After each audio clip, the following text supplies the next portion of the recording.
everybody. We're going to get started in just a minute or two. Let some more people trickle in.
All right. Hello, everybody. Welcome to our ALMA Book Buzz. My name is Emily Day. I'm from Macmillan, and I am the co-chair of the ALMA group, along with Lainey Mays from HarperCollins, who you will hear from later during the Harper presentation. Thank you so much for joining us today. We've got lots of publishers here to tell you about lots of amazing upcoming books. And we are so excited to share them with you all. The QR code on the screen is for the Edelweiss catalog. There's also a tiny URL link, and we will also be putting the Edelweiss link in the chat periodically throughout today's presentation. So if you miss it, no worries. This same slide will also be at the very end of today's presentation. So again, if you miss it, no worries. And we will send it out afterwards as well. So without further ado, we're gonna get started, and up first is Annie Mazes from Workman. Hello. Thank you, Emily and Lainey, for putting us all together and allowing us to spend some time this morning chatting about books. Good morning, everybody. Thank you for being here. I'm Annie Mazes. I work with Hachette Book Group. I'm focusing on our Workman imprint titles today. If you have any questions, please feel free to reach out. Next slide, please. While most people know that Oscar Wilde was jailed, ruined, and disgraced for being gay, few are aware that prior to that, before his life was upended, he was an adoring husband to his wife, Constance, and his two sons. Loving family. Now Louis Bayard, author of The Pale Blue Eye, excuse me, and Jackie and Me offers a very intimate look at Oscar's wife, Constance, and their sons, Cyril and Vivian, whose lives were also destroyed by his sentencing. And Lewis rewrites history a little bit to imagine what could have been possible. Next, we have The Magnificent Ruins, which is a book I love. When Lila returns to India from the United States after inheriting an ancestral home, she must confront a culture that has always been part of her mother from whom she was estranged for a decade, and her family who still live in the house, grandmother, aunts, cousins, uncles, and they suddenly resent her inheritance. This is a very compelling and conflicted heroine. Lila navigates her family's deep mistrust while confronting a legacy of violence in the family that can no longer be ignored. Born in Calcutta and now living in the US, Nayantara Roy captures the complex differences between these two cultures and really delves into what a contemporary young woman owes to her mother. It's inspired by Nayantara's own experiences. Next is Kingdom of No Tomorrow, winner of the 2023 Penn Bellwether Prize for Socially Engaged Fiction. Richly imagined, relatable characters, it tells the story of Black love, self-determination, and the importance of revolution in the midst of injustice. It's 1968, and Nettie Bolo, a young Haitian student in Oakland, gets caught up on the ongoing revolutionary fever. When she falls in love with Black Panther Party defense captain Melvin Mosley, their passionate love affair soon eclipses all else. With striking relevance to contemporary conversations about racial justice and inclusion, this close look at the treatment of women within the Black Panthers raises fascinating questions about what should and should not be sacrificed in a revolution. excellent material for book clubs. Next is Something in the Woods Loves You. Bats can hear shapes, plants can eat light, and bees can dance maps. And when his life took him to a painfully dark place, the poet behind the Cryptonaturalist podcast, Jared K. Anderson, found comfort and redemption in these facts and the shift in perspective that comes from paying a new kind of attention to nature. Mental health discussions among men, especially, are not often a focus, and this is a really important exploration of tools that can be useful. Plus, Jared's writing is really beautiful. Next is American Scary. In American Scary, noted cultural historian and Columbia professor Jeremy Dauber takes the readers to the startling origins of the horror genre in the United States, drawing a surprising through line between the lingering influence of the European Gothic, the enslaved insurrection tales propagated by slaveholders, and the apocryphal chronicles of colonial settlers kidnapped by Native Americans, among many others. This is a sweeping and entertaining narrative that details the rise and enduring grip of horror in American literature, cinema, and ultimately culture, from the taut, terrifying stories of Edgar Allan Poe to the grisly, lingering films of Jordan Peele. Next is Let's Move the Needle. Art activism, artivism, craftivism, whatever you call it, the space where art and activism meet is a powerful, ever-evolving social justice movement that continues to grow and diversify as more voices and mediums increasingly take part. In Let's Move the Needle, Shannon Downey, an outspoken voice in the craftivist movement for over a decade, meets burgeoning art activists where they are and provides a roadmap and accessible toolkit for every leg of the activist journey. Filled with self-reflective activities, exercises, and prompts, along with practical stories about the work of other art activists across mediums and throughout history, Let's Move the Needle educates and empowers creatives to center their art around collective action in service of political, social, or community issues they are most passionate about. Next is Why I Cook. Get an unprecedented look inside the mind and kitchen of America's top chef in this memoir and cookbook by Tom Colicchio, the multiple James Beard and Emmy Award-winning chef, restaurateur, and television personality. From pre-dawn fishing excursions with his grandfather to running the flat top at the snack shack of the local swim club to finding his way as a young chef in New York, Tom chronicles the dishes and memories that make up the course of his extraordinary life. Gorgeously photographed recipes, which connect Tom to home cooking, and are a combination of current Colicchio family favorites like warm eggplant salad with ginger, chilies, and fresh herbs, heirloom recipes passed down from Tom's parents and grandparents, like his mother's crab rice and his grandfather's beet salad. Through 10 memoir chapters and 60 recipes, Why I Cook shares Tom's personal reflections of more than 40 years behind the stove. Less Parenting, More Joy is now being called The Kids Are All Right. So ignore that title. I just learned that information yesterday. Over 15 years and 6,000 blog posts, readers have watched design mom blogger Gabrielle Blair and her husband Ben raise their 6 children to become independent, resilient, and creative individuals. And this is lessons from them and what they have learned to help other caregivers create those attributes in children. And last, we have Mama, which is a really powerful memoir. Growing up, Nikia Hargrove's mother was in and out of prison, and when Hargrove was 24, her mother, who had fought lifelong addiction, died of an overdose, leaving her baby son behind. And this is Nikia's story about how she chose to raise her brother, even though she was 24, queer, Black, just graduated. People did not expect her to be able to do this successfully. And she's looking backwards at her life, realizing the effects of what being a mother has meant to her. It's about motherhood, identity, never giving up, and finding strength in family and community. And that is it from me. Thank you so much. Hi, everybody. I'm Golda Rademacher from Norton, and here is my contact info. Next slide, please. So first, I wanted to remind you of a few August titles. Daniel Levitin will be at ALA to talk about I Heard There Was a Secret Chord at the Library Reads Your Morning is Booked event. And Nicholas Meyer will be on a Sherlock Holmes panel at ALA on Saturday afternoon at the Hilton Bayfront Hotel. Next slide. So here's something very exciting. We have a new Richard Powers novel. Coming in September, Playground has a sweeping panoramic scope reminiscent of the Overstory. The book interweaves beautiful writing, rich characterization, profound themes of technology and the environment, and a deep exploration of our shared humanity. Powers juggles multiple storylines, giving us detailed characters that you will grow to love and beautiful writing about nature. This awe-filled book explores that last wild place we have yet to colonize, the ocean. I will have ARCs at ALA, and I will do a giveaway in the Norton Library newsletter.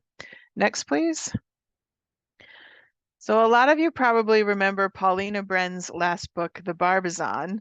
In her new book, She-Wolves, Bren tackles another era of women's history.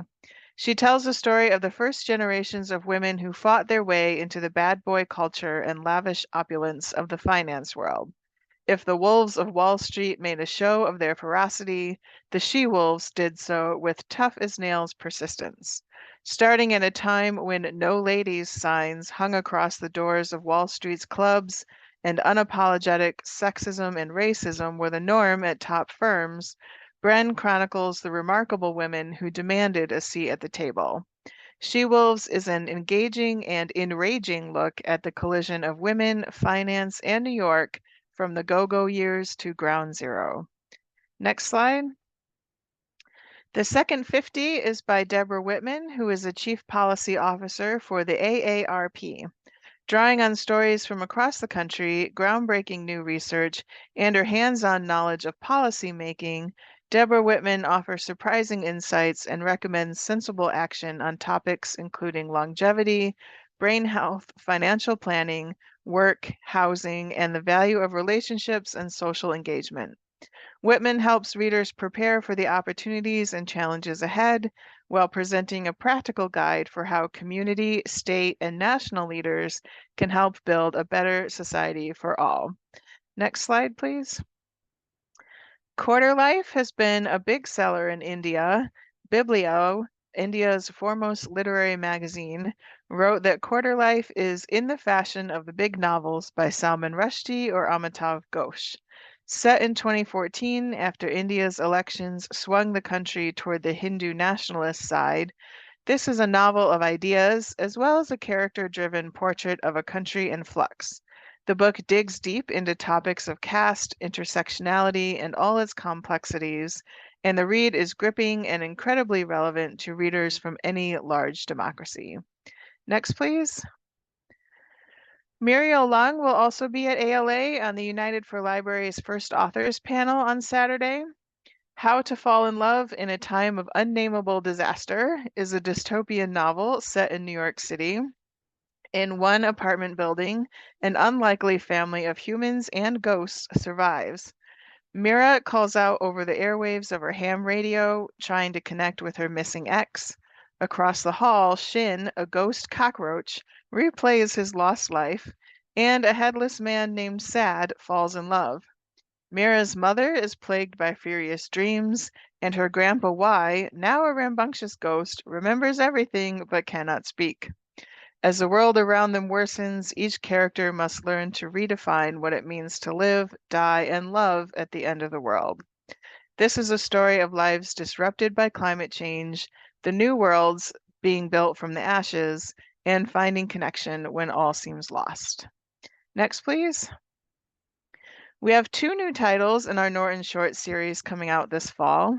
Explorers by Matthew Lockwood tells the history of exploration featuring a new cast, including fugitives, indigenous pathfinders, and immigrants, and celebrates the universal qualities of discovery. Offshore by Brooke Harrington is an engrossing deep dive that exposes how the shadowy global system of offshore finance fuels economic crises and austerity, while also undermining democracy and the rule of law. The books in the Norton Short series deliver bold thinking and fresh perspectives in under 200 pages, perfect for students and for adults who want to learn about something interesting in a short amount of time. And next slide.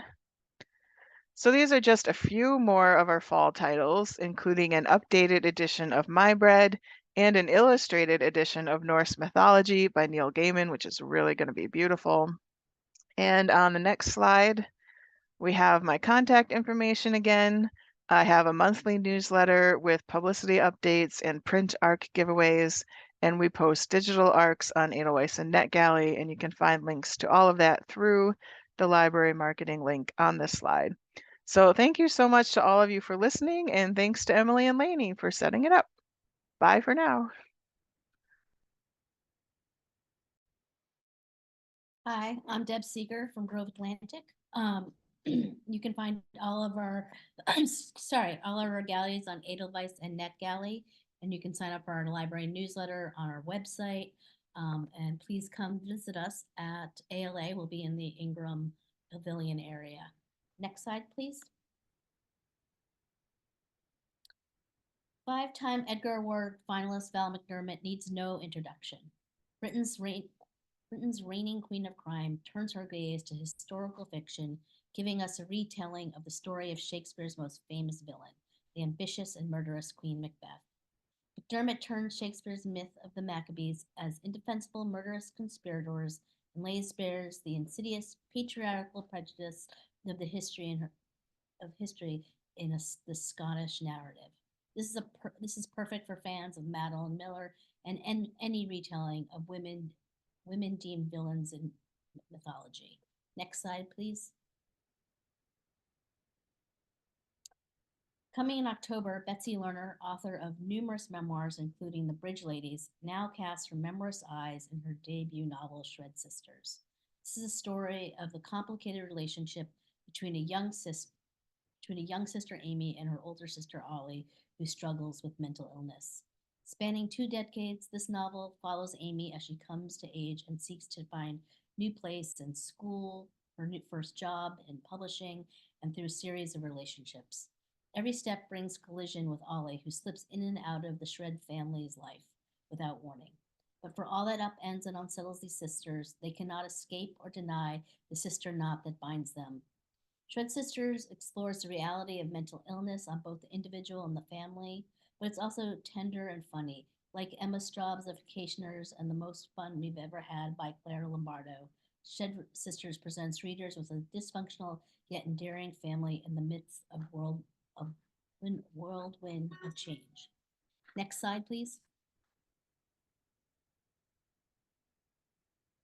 Dava Sobel, author of Galileo's Daughter, which was a finalist for the Pulitzer, now crafts a luminous chronicle of the life and work of Marie Curie.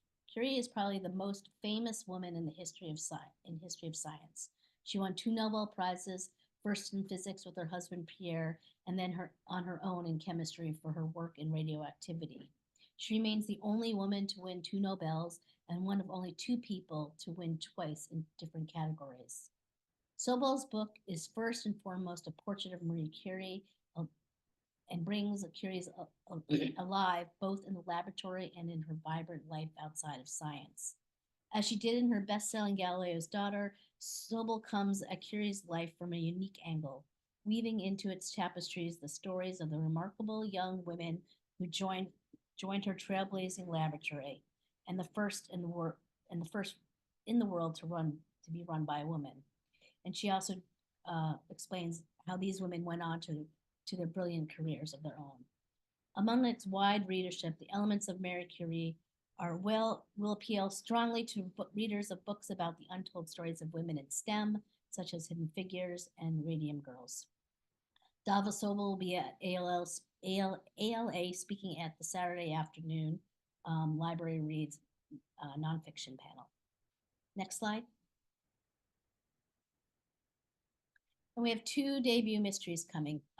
One in October, drawing comparisons to everything from Everyone in My Family Has Killed Someone to Knives Out to The Goonies. Tom Ryan's rollicking murder mystery, The Treasure Hunters Club, is set in a picturesque seaside town filled with pirate lore, family secrets, unforgivable grudges, secret societies, and of course, treasure lost to time. This novel pays homage to the classic small town murder mysteries made famous by Agatha Christie. Fans of Louise Penny, Anne Cleves, Richard Osman, and others will find lots to love in Tom Ryan's mystery. Tom will also be at ALA speaking at the United for Libraries Gala Tea on Monday afternoon. Next slide, please. And lastly, Jackie Pham's transportative debut, Those Opulent Days, delivers a classic historical murder mystery centered around the glamour, violence, and wealth of 1920s French colonial Vietnam. In a lavish mansion on the hill in Dalt, four men, friends since childhood, have gathered for an evening of indulgence, but one of them won't survive the night.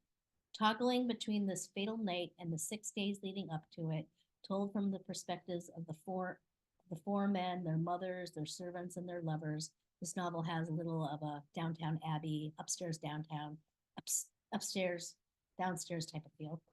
As the story creeps closer to the murder and as each character becomes a suspect, the true villain becomes to emerge: colonialism, the French occupation of Vietnam, and the massive economic differences that capulate the wealth into the stratosphere while the poor starve on the street. Those Opulent Days is at once both a historical novel of vivid intensity and a classically structured, pitch perfect murder mystery featuring a robust cast of characters you soon won't forget. Thanks for listening and looking forward to seeing you at ALA. And thank you, Lainey and Emily.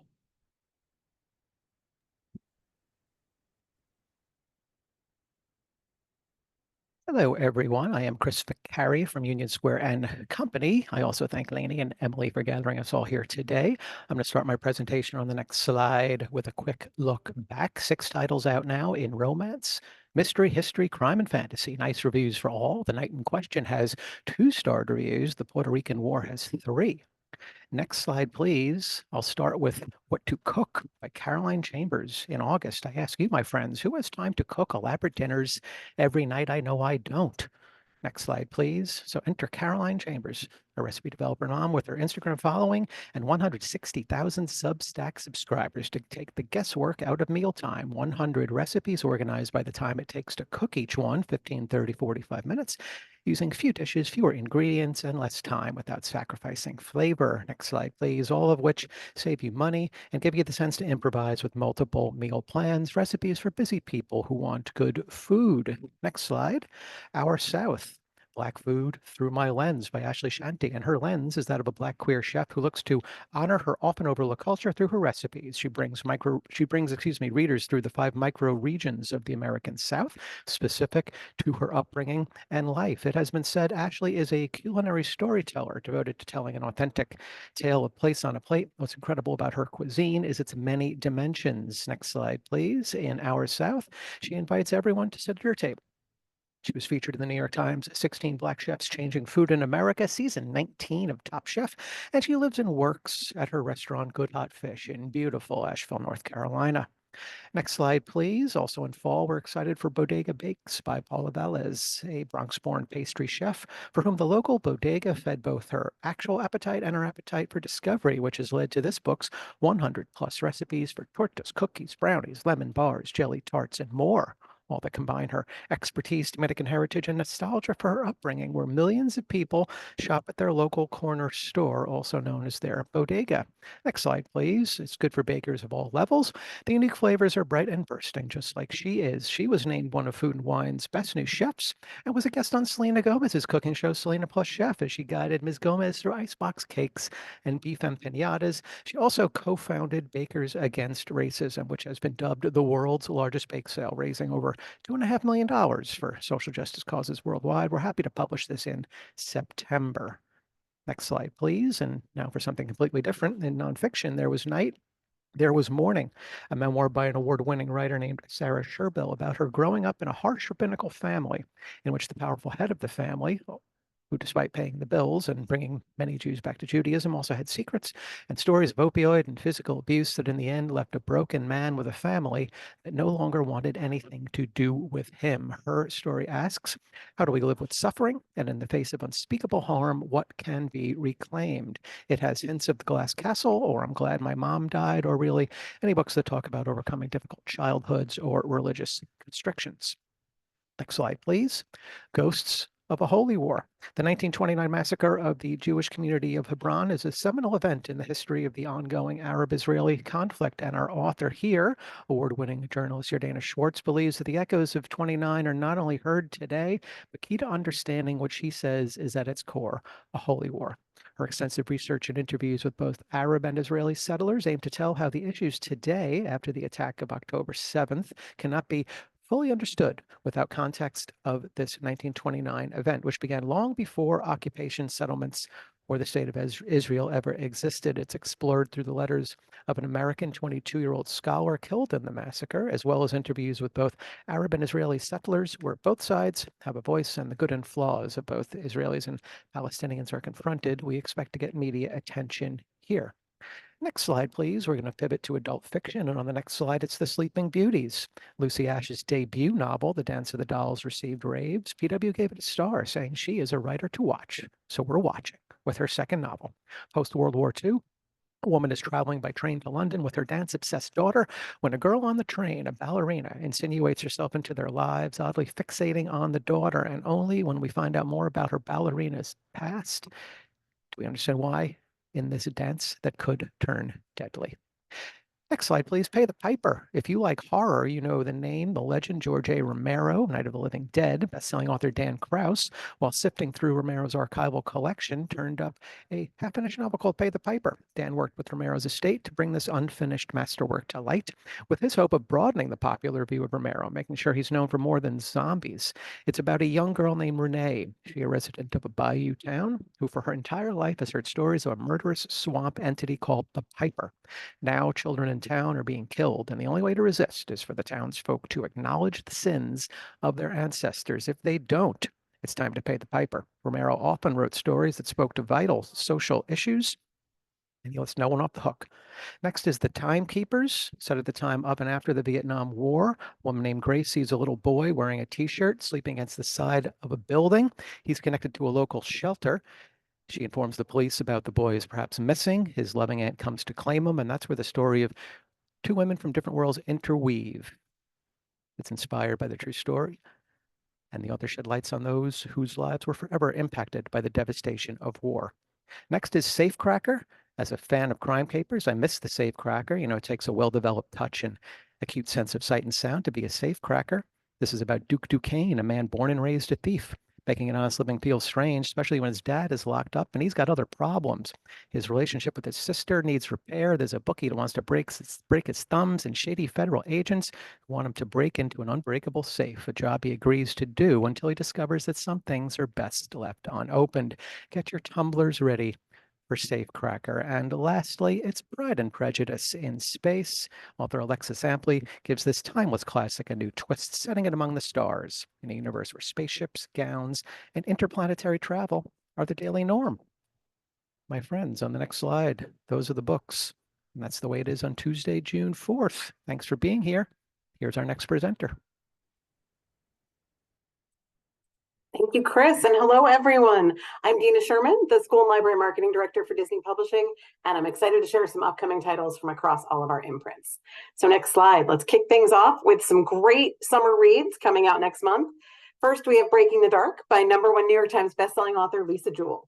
This is the first book in our new Marvel crime series. Each book features a different character written by a different bestselling author. And this book works for both Jessica Jones fans and Lisa Jewell fans, and I think we'll create some new fans of each, going in either direction. Now, if you, like me, are still mourning the end of the X-Files, this is the book we've been waiting for. #1 New York Times bestselling author Claudia Gray extends the story beyond the 11th season in a thrilling and, yes, dare I say, romantic original novel. Your Dark Secrets by ALMA is a propulsive, up-all-night read that seamlessly blends globe-trotting adventure, suspenseful thriller, and rivals-to-lovers romance. It's perfect for fans of The Flight Attendant and The Recovery Agent. LAPR exec Addison Stern and her private investigator X uncover a dangerous conspiracy led by the world's most powerful people, whose deadly sights are now set on them. Next slide, please. Moving on to cookbooks. So when Tamron Hall and Lish Styling first met while working on the Today Show, they never imagined that their friendship would lead to endless kitchen adventures filled with laughs, learning, and even tears of pure joy. In a confident cook, they share that same empowerment and excitement with those who are just starting to learn to cook. The official Disney Parks Celebration Cookbook is a collection of 101 official recipes from across the Disney parks. While festivals at the Disney parks are delightfully orchestrated days of live entertainment, art, culture, and beauty, for a lot of guests, the food is really the star. Each recipe is just right for preparing in home kitchens and has been tested by real home chefs. With gorgeous food photography and advice from those Disney chefs, this cookbook offers ideas for appetizers, small plates, main courses, sides, beverages, and sweet treats. Next slide, please. Good People features 101 feel-good stories from Upworthy, the beloved social media platform where millions go to seek inspiration. Handpicked from Upworthy's community of millions, this book will leave even the most unlikely reader feeling better about the world. These beautifully illustrated stories include It's the Little Things, when a former baker finds a creative and tasty way to rally his community through the most difficult times. The Kids Are All Right, when a lonely woman and a 4-year-old girl bond over some unexpected fairy tale magic. And much, much more. Next, please. The North Women is a cutting-edge revisionist portrait of Viking women. All but ignored by contemporary European writers, these shadowy figures were thought to have played little part in the famous feats of the Vikings, instead remaining at home as wives, mothers, and homemakers. But renowned science journalist Heather Pringle turns those assumptions on their head, using the latest archaeological research and historical findings to reveal this group as they actually were, members of a complex society rich in culture, courage, and a surprisingly modern gender ideology. Next slide, please. Part taxonomy of murder, part prosecutor's handbook, and part personal memoir, The Book of Murder is by Matt Murphy, a former senior deputy district attorney and current ABC News legal analyst. Matt goes through a dozen cases and his recollections of his 26 years in the Orange County DA's office. 17 were in the homicide unit. Refreshingly honest about the toll such work takes on one's private life, Murphy weaves his personal narrative through his casework in a way that humanizes the people that are entrusted with the duty of seeking justice on behalf of the public. And the insider's perspective that he gives on the notorious cases of Skylar DeLeon, Rodney Alcala, and Dirty John Meehan, as well as many others, is a vital read for true crime fans everywhere. Next, please. Farewell Yellow Brick Road is a lavish retrospective authored by the icon himself, which just received a star review from Library Journal. Elton John shares a behind-the-scenes glimpse into every aspect of his record-breaking, globe-spanning farewell tour, including his legendary touring wardrobe by Gucci. Have to talk about the wardrobe, right? The set design, official photography, and more. As the tour weaves across the world, Elton reaches back in time to reflect on key moments from his life on the road and to reminisce about the beginning of his career while sharing never-before-seen images and memorabilia. And lastly, I want to share a few special Disney Editions titles. Directing at Disney by Pete Docter chronicles the progression of the animation director role from the 1920s through the 1970s. These personal portraits of Walt Disney's closest creative leaders offers a fuller picture behind the stories, characters, and magical realms in Disney's beloved and respected animated films. Dream Chasing is a recounting by former Imagineering president Bob Weiss about his 4 decades of creating and seeing to completion challenging projects, leading teams from the top secret, high-tech corridors of Walt Disney Imagineering all the way to the highest levels of the Walt Disney Company. When Martha Blanding started working at Disneyland in 1971, it was already a wildly successful and internationally beloved travel destination that had welcomed more than 100 million guests. Groundbreaking Magic is a personal journey through 50 years of Disneyland as told like never before, through the eyes and perspective of the first ever Black American to achieve a half-century-long career with the Walt Disney Company. And on the next slide, that's it for me. Thank you so much. Please do find us online. Look for Galleys on NetGalley and Edelweiss. And if you do need anything, I don't always have print copies, but feel free to reach out and I will send you what I can. Thank you so much. Hello, everyone. I'm Miriam Tulio from Penguin Random House's Library Marketing team, and I'm pleased to be presenting some of our upcoming releases. Next slide, please. We hope that you'll visit our website and check out our many resources for programming, readers advisory services, and collection development. Next slide, please.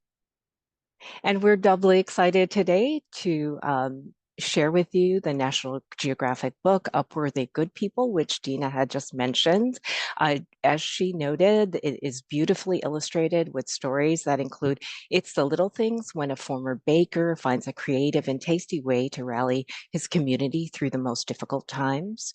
When I needed it most, when a landlord's generosity helps his tenant navigate his grief. And the kindness of strangers, when a waitress's regular customer gives her the opportunity to chart a new life course. An essential counterbalance to today's daunting news cycle, this book is emotional nourishment for navigating modern life, both online and off. Next slide, please. The Life Impossible. What looks like magic is simply a part of life we don't understand yet. When retired math teacher Grace Winters is left a rundown house on a Mediterranean island by a long-lost friend, curiosity gets the better of her. She arrives in Ibiza with a one-way ticket, no guidebook, and no plan. Among the rugged hills and golden beaches of the island, Grace searches for answers about her friend's life and how it ended. What she uncovers is stranger than she could have dreamed. Matt Haig's The Life Impossible is a story of hope and the life-changing power of a new beginning. Next slide, please. Here, one moment. If you were told you only had a certain amount of time left to live, would you do things differently? Would you try to dodge your destiny? Leon Moriarty's Here One Moment is a brilliantly constructed tale that looks at free will, destiny, grief, love, and the struggle to maintain control in an uncertain world. And modern-day Jane Austen, who humorously skewers social mores while spinning a web of mystery, Moriarty asks profound questions in her newest novel. Next slide, please. Into the Uncut Grass. But sooner or later, your mother will find us, Walter said, looking back at the house. She always does. The boy's eyes lit up again. He had an idea. Then this time we need to go where we're never gone before, he said, into the uncut grass. In the tradition of the boy, the mole, the fox, and the horse comes a gorgeously illustrated fable about a young child's journey into the world beyond the shadow of home.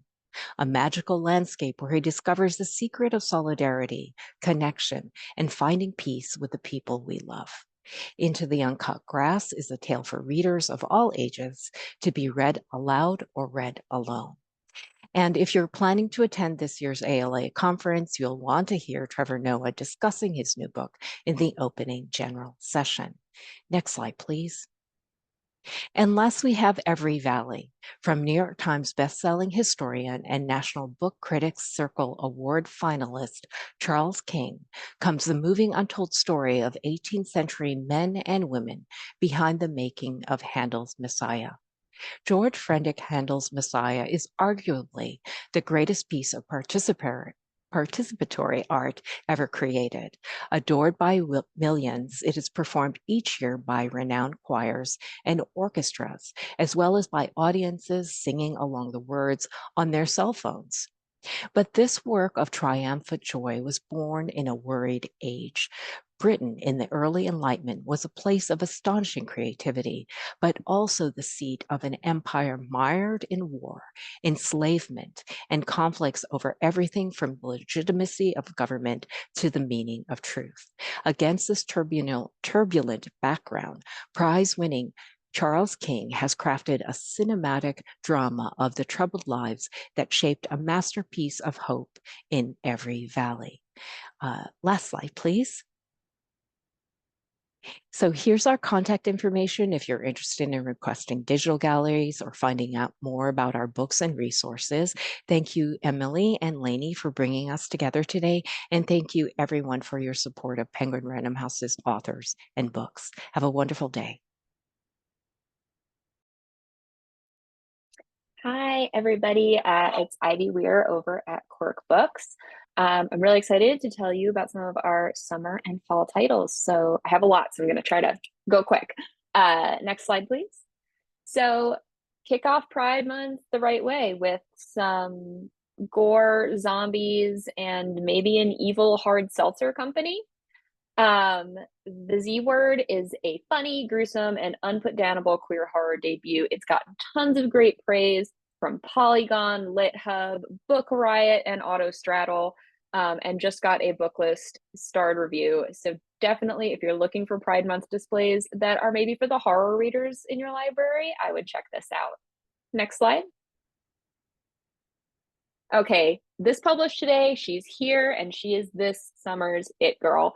Such a Bad Influence by Olivia Munter, host of the Bad on Paper podcast, has come out of the gate just swinging. It has been named one of the 7 most anticipated and recommended reads from Goodreads users for this week, one of Bustle's most anticipated books of the summer, and was just featured on Book Riot in a list of the new mysteries and thrillers.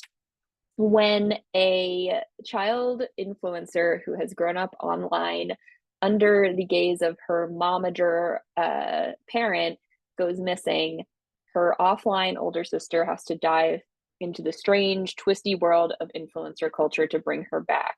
But what if she doesn't want to be found? You won't be able to put this one down, and it's definitely going to be the beach read that everyone is talking about.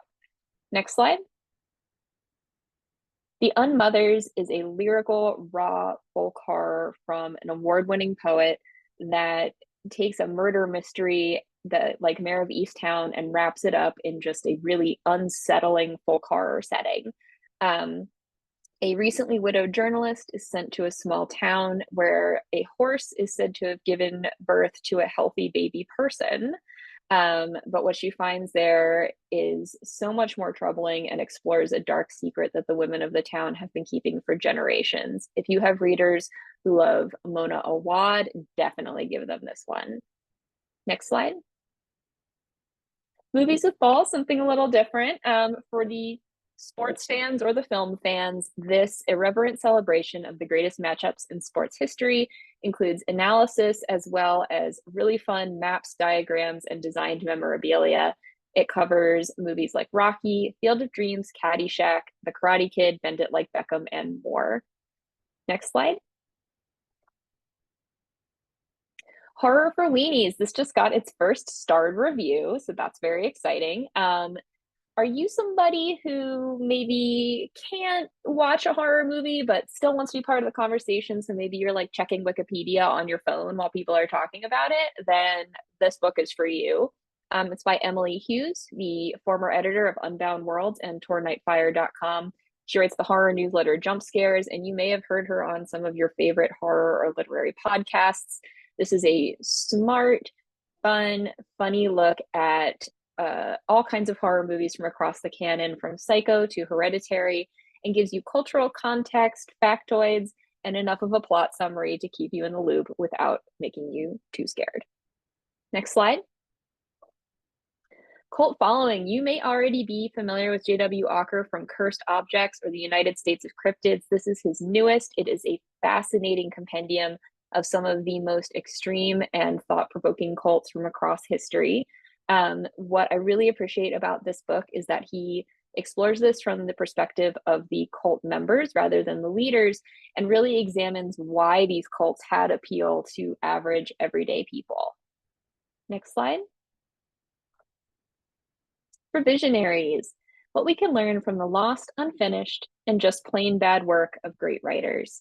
So from award-winning author Christopher Jansma comes this really fascinating rummage through the wastebaskets, secret diaries, and abandoned files of 20 literary superstars. This is a super inspiring read because it shows a aspiring writer that everybody's first draft is just garbage. This shows some files and first drafts that have never been seen before. So if you have writing students, or if you are yourself interested in the obscure history of the English canon, I would definitely check this out. Next slide. You gotta eat. Who here is guilty of eating a handful of shredded cheese over the sink instead of a real meal? Not me. That's a lie, which is why some of us need this book. This is real life strategies for feeding yourself when cooking sounds impossible. It is from a food editor for the Philadelphia Inquirer and shows just actionable, easy ways to get nutrition when you are tired, burnt out, or depressed. Next slide.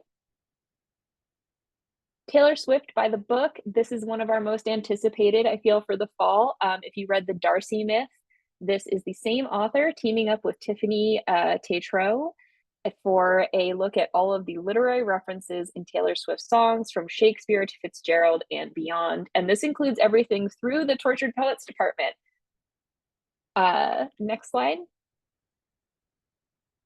Wake up and open your eyes. I don't have too much for you on this one yet, but if we have any Clay McLeod Chapman fans in the chat, his newest is coming actually in January. This date has changed.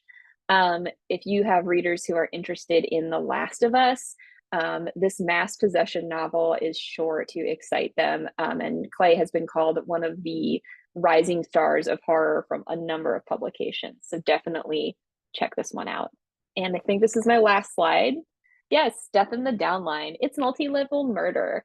When journalist Drew returns to her hometown, she reconnects with one of her former best friends and gets drawn into the world of the multi-level marketing company Luminous and its accompanying downline sales parties and girls' trips. But when a distributor dies under mysterious circumstances, can she uncover the dark secret at the heart of the organization and save her best friend before it's too late? This book is so much fun. It's a perfect page-turning, funny read with a really compelling mystery. Next slide. Okay, so that's me, that's Quirk. You can reach me at this email if you are looking for arcs or have any questions. Thank you, everybody. Hi, everyone. I'm Pamela Osti. I'm a senior marketing manager with HTP Books or Harlequin Trade Publishing. Thanks so much for having me today. Let's begin. On the next slide, we start with a big book that's releasing soon. The Days I Loved You Most by Amy Neff is a debut. It's a 5-alarm tearjerker in the vein of The Notebook, a layered book club read in the vein of The Paper Palace, and a complicated family drama, very much like Hello, Beautiful. We have a stellar endorsement from Jodi Picoult. It's a huge book for us. It's about, the novel's about a couple who, after 60 years of marriage, gather their 3 grown children together to share the stunning news. Their mother has received a tragic diagnosis and her husband can't live without her. So in 1 year's time, they will end their love story on their own terms. This is a moving tribute to the enduring power of love, a celebration of a lifetime spent together, and a reminder that even in the darkest moments, there's always hope and beauty to be found. On the next slide, we have Voyage of the Dam by Frances White. This book is as if Agatha Christie wrote about a gay magical cruise that ends in murder. It's a romantasy. It was an instant bestseller in the UK and a massive TikTok sensation. We're now releasing it for the first time in North America in August. This special first edition hardcover will include a gorgeous shimmering jacket with effects, beautifully illustrated end papers, and detailed stained edges. On TikTok, there are already over 800 videos posted by readers dressed in cosplay, expressing their love and passion for this book. This is definitely destined to be a big breakthrough for us here on release. And then on the next slide, we have The Madness by Dawn Kurtajik. It's about a psychiatrist who attempts to help a young patient who is traumatized by a dark force. This is a suspense-fueled, pacey thriller. It has a speculative, eerie twist, and it's a clever look at trauma, gender politics, and power. There's Welsh mythology here. It's a feminist take on the classic Dracula story. The author is actually a big Bram Stoker's Dracula fan and sprinkles lots of wonderful Dracula Easter eggs throughout the novel. Next slide, we have The Stone Witch of Florence. For anyone who loves The Lost Apothecary, this is by Anna Rash. This is one of our biggest books of the fall. It's historical fiction set in Italy, where a gemologist has a gift. She can harness the hidden powers of gemstones to heal the sick. She's condemned as a witch, but when the Black Plague arrives, she's summoned to help during the pandemic. But she uses her gift for other reasons also, including tracking down a thief who is stealing priceless relics from Florence's churches. This is a perfect book club book. It features witches, as we know are very popular. The author will be at ALA. She'll be at the First Novels panel on June 29th at 9 and July 1st on the Chapter 1 stage at 9:30. And then something a little different on the next slide. If you watch coverage of Donald Trump's criminal hush money trial, you've no doubt seen Jane Rosenberg's work as the trial's courtroom sketch artist, or maybe you caught her interview with Anderson Cooper on CNN. Drawn Testimony is a penetrating, compulsively readable memoir chronicling the 4-decade career of America's top courtroom sketch artist. It's perfect for fans of Lab Girl and Working Stiff. For over 40 years, Jane Rosenberg has been at the heart of the story. She's covered almost every major trial that's passed through the New York justice system as a courtroom sketch artist. The book includes a 16-page color insert and black and white images throughout. You can see some of them here, and readers will encounter her varied subjects. So Donald Trump, Ghislaine Maxwell, Tom Brady, Martha Stewart, Harvey Weinstein, Bernie Madoff. She's covered all the biggest cases of the last 40 years. Over on the next slide, we have 2 books about books, starting with The Book Swap by Tessa Bickers. This can be best described as the reading list meets You've Got Mail. It's a captivating, heartwarming debut about 2 estranged friends who find solace, camaraderie, and perhaps even love written in the margins of their favorite books when they accidentally begin a correspondence through an anonymous book exchange at their local free little library. And then The Book Lovers Library is a heartwarming story about a mother and daughter in wartime England and the power of books that bring them together. This is by Madeline Martin, who you might know as the author of The Last Bookshop in London and The Keeper of Hidden Books. Madeline was inspired by the real-life Boots Book Lovers Library in England, lending a fun, authentic backstory to the novel. This library was known for employing war widows after World War II, and it was a big supporter of the community during the Nottingham Blitz. The female librarians love working there so much that their engagements allegedly lasted twice as long so they could continue their employment. And then on the next slide, we have 3 rom-coms. First up, these are books that'll make you swoon. We have Erin LaRosa, the author of For Better or Worse and Plot Twist, with her new book, The Backtrack. This is speculative contemporary romance where one woman is sucked into the past and shown glimpses of what her life could have been as she listens to nostalgic hits on her old CD player. It's perfect for fans of Rebecca Searle and Alison Wynne Scotch. And then Truly Madly Magically by Hazel Beck is the 3rd book in the Witch Lore series. It follows small town big magic and big little spells. This is a magical rom-com about a half-witch cursed to only tell the truth and her infuriatingly sexy ex-boyfriend who won't let her lie to herself about their connection any longer as they face off against the devious Joywood Coven. Fans of The Ex-Hex and Payback's a Witch will love this witchy rom-com. And then finally, from the author of The Buzzy, The Matzo Ball, Jean Meltzer, Magical Meet Cute is a romantic comedy for fans of Sally Thorne about a lonely Potter who drunkenly creates a golem of her perfect match one night and coincidentally, or not so coincidentally, meets the man of her dreams the next day. This is utterly charming, a real fun read. And then finally, on the last slide is my contact information. Feel free to reach out with any questions or to request galleys. And thanks so much for listening.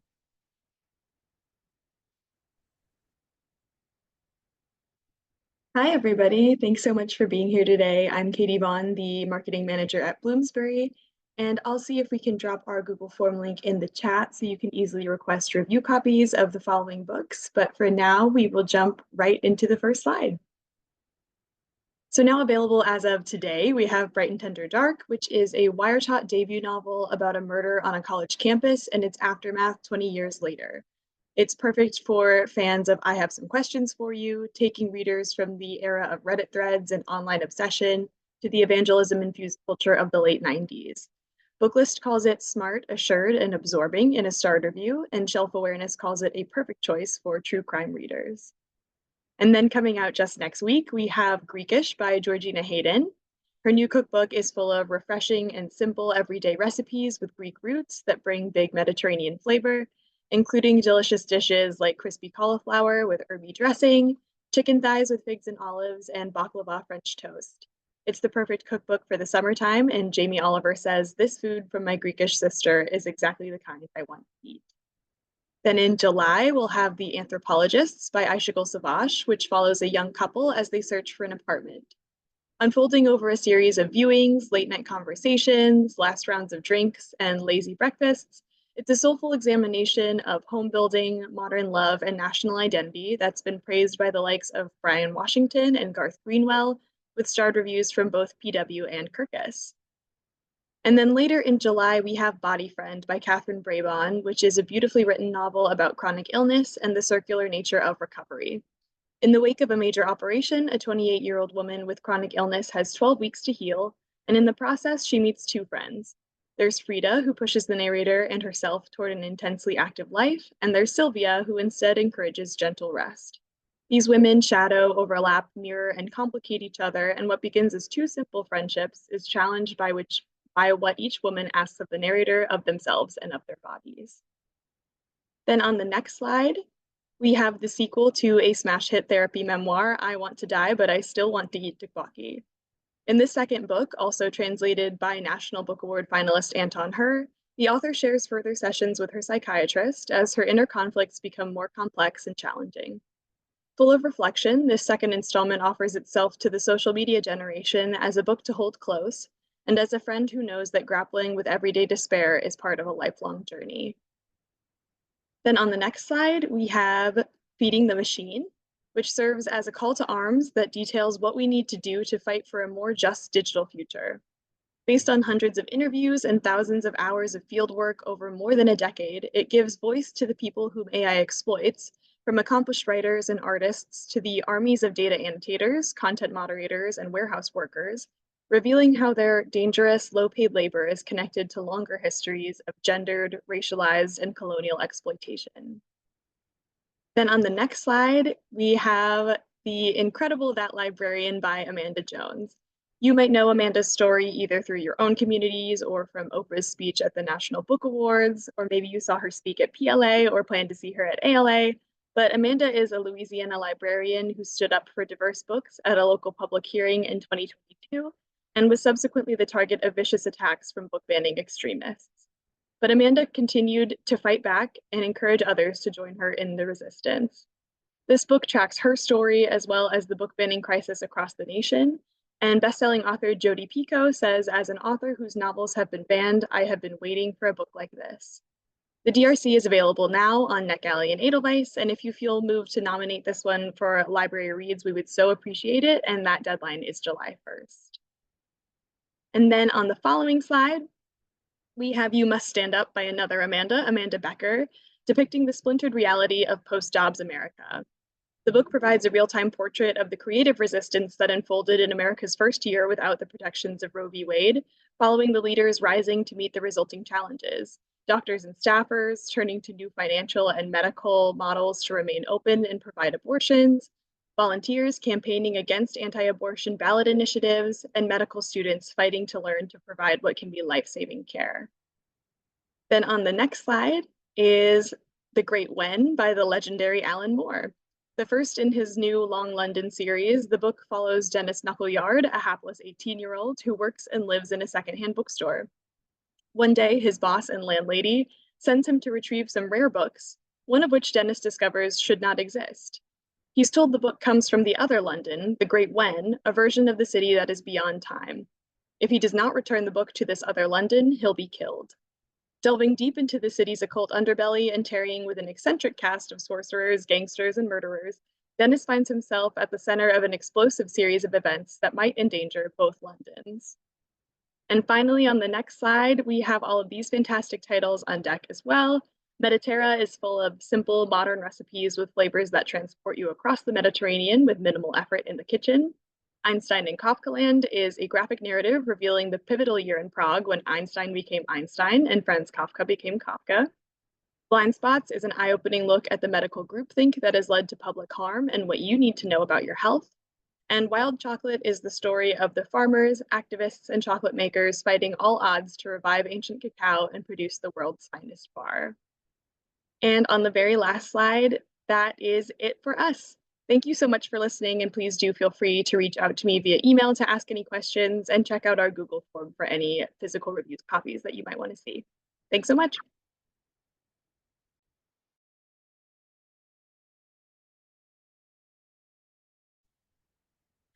Hello, everyone. I am so pleased to be presenting some of Macmillan's upcoming fall titles for you today. On this first slide, we have all of our contact info.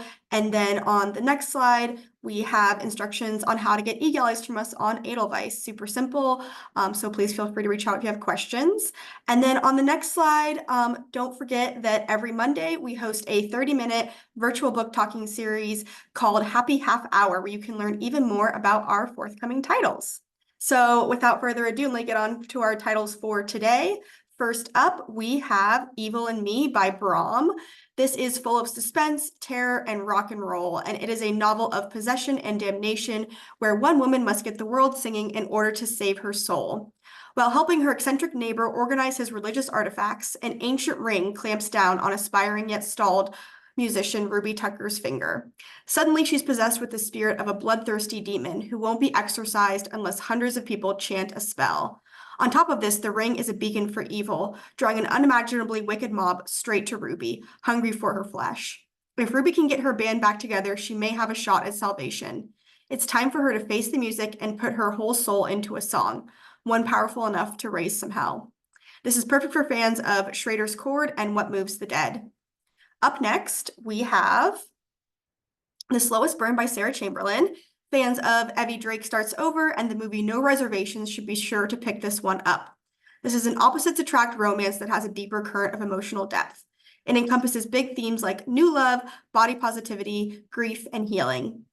An overly organized, recently widowed ghostwriter for celebrity cookbooks and a messy up-and-coming chef clash when they're thrown together to write a cookbook. As these two are forced to work closely together in a hot kitchen for weeks on end, their sharp edges and harsh judgments slowly soften and sweeten into a wildly delicious attraction. Long, steamy days turn into even steamier nights, but they will have to face their painful pasts to know if this tender new love can transform into something lasting. Next, I have A Song to Drown Rivers by Anne Liang.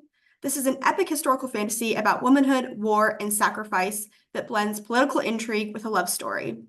In a narrative similar to that of Helen of Troy, this is a brilliant feminist reimagining inspired by the ancient Chinese legend of Zixi, one of the famous four beauties of ancient China. When Zixi draws the attention of young military advisor Fan Li, he presents her with a rare opportunity to use her beauty to topple the rival kingdom of Wu, improve the lives of her people, and avenge her sister's murder. All Zixi has to do is infiltrate the enemy palace as a spy, seduce their immoral king, and weaken them from within. As Fan Li trains her, an attraction develops between them. Once inside the enemy palace, Zixi knows she can never let her guard down. The higher she climbs in the Wu court, the farther she and Fan Li have to fall, and if she is unmasked as a traitor, she will bring both kingdoms down. Next is Sword Crossed by Fran Marsky. Legends and Lattes meets Jennifer L. Armentrout in this enemies to lovers romance. A dutiful heir to his struggling family business needs to hire an experienced swordsman to serve as best man for his arranged marriage. What he can afford, unfortunately, is a part-time con artist and full-time charming menace who's just trying to reinvent himself in a new city and make some easy money. As the days count down to the wedding, the two of them become entangled in intrigue and sabotage. When secrets threaten to drive a blade through their growing alliance, they must decide their futures, their allegiances, and most of all, their hearts. Next up is The Courting of Bristol Keats by Mary E. Pearson. In the tradition of Leigh Bardugo and Sarah J. Maas, this romantasy is full of dangerous fae and dark secrets. After supposedly losing both of her parents, Bristol discovers that everything she thought she knew about her family is a lie. She learns that her father might actually still be alive in another realm, and, desperate to save him, she makes a perilous journey and a deadly bargain that could either save or put her and her family in great danger. Next, we have Deadly Animals by Marie Tierney. This novel is the best of both literary and commercial writing. It luxuriates in atmospherics while still being meticulously plotted, with heartbreaking characters whose relationships deepen as the story rockets toward the resolution of its central murder mystery. 15-year-old Ava Bonney has an obsessive interest in the rate at which dead animals decompose.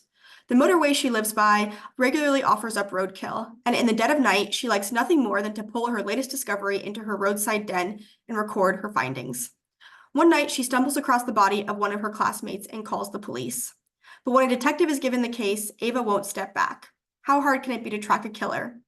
Fans of Alex North, S.A. Cosby, and Nita Prose won't want to miss this one. And last up, I have The Sunflower House by Adriana Allegri. This meticulously researched debut historical novel is in the tradition of Heather Morris, Laura Spence Ash, and Sarah Freely. This is set in Germany in 1939 at Hochland Home, where women of pure blood resided for the sole purpose of perpetuating the Aryan population in this state-run baby factory. Alina Gottlieb is forced to work as a nurse in Hochland Home, where her Jewish identity must remain a secret in order for her to survive. But when she discovers the neglect occurring there, she's determined not only to save herself, but also the children in her care. When she meets Carl, a high-ranking SS officer with secrets of his own, the two must decide how much they are willing to share with each other and how much they can stand to risk. This is as much a story of one woman's determination to resist and survive as it is a love story. The threads of this poignant and heartrending novel weave a tale of loss and love, friendship and betrayal, and the secrets we bury in order to save ourselves. And here on our final slide, up next is our information once again. I hope you enjoyed hearing about our upcoming titles today, and thank you so much for listening.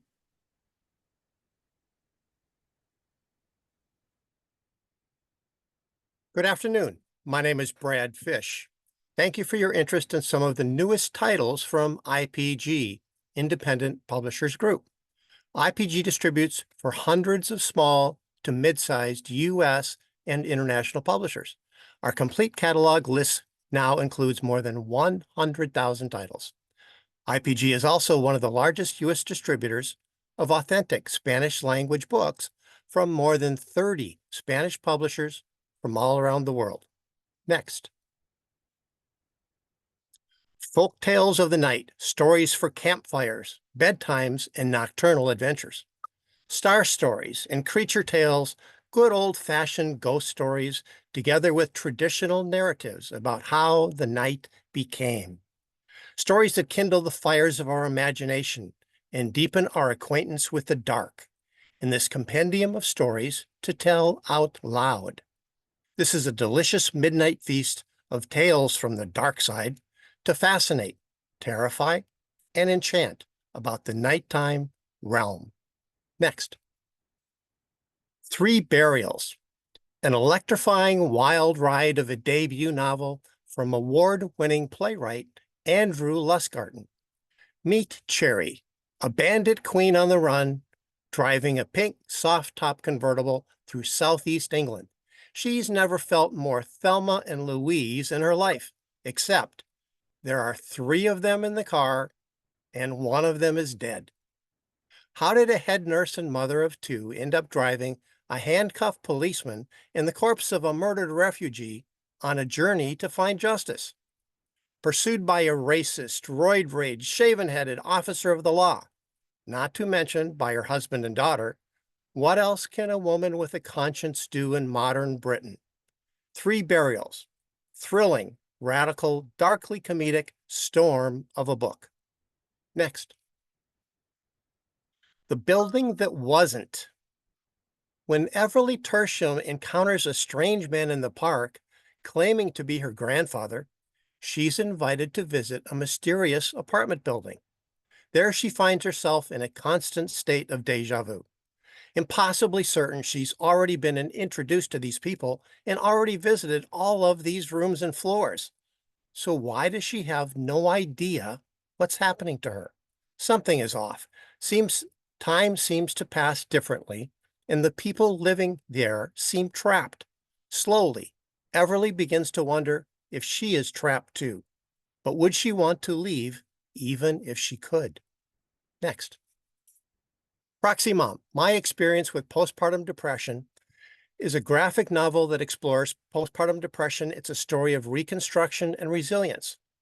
Marietta and Chuck, madly in love, are expecting a baby, but childbirth marks the end of the fairy tale.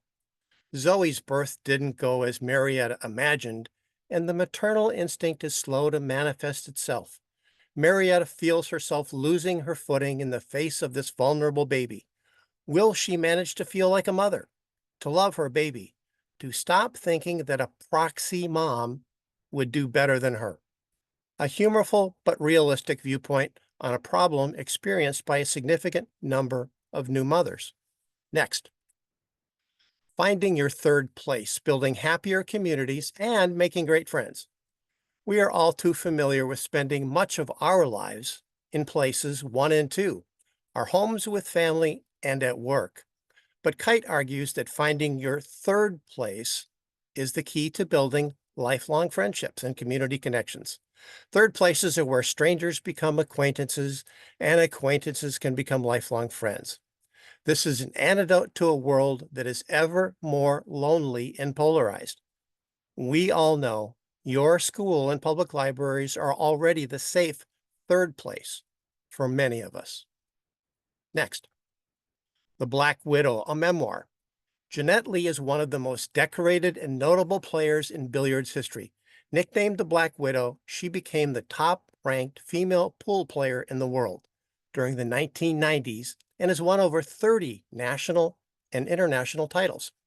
Lee details her upbringing in a Korean-American household, her single-minded drive to reach the pinnacle of her sport.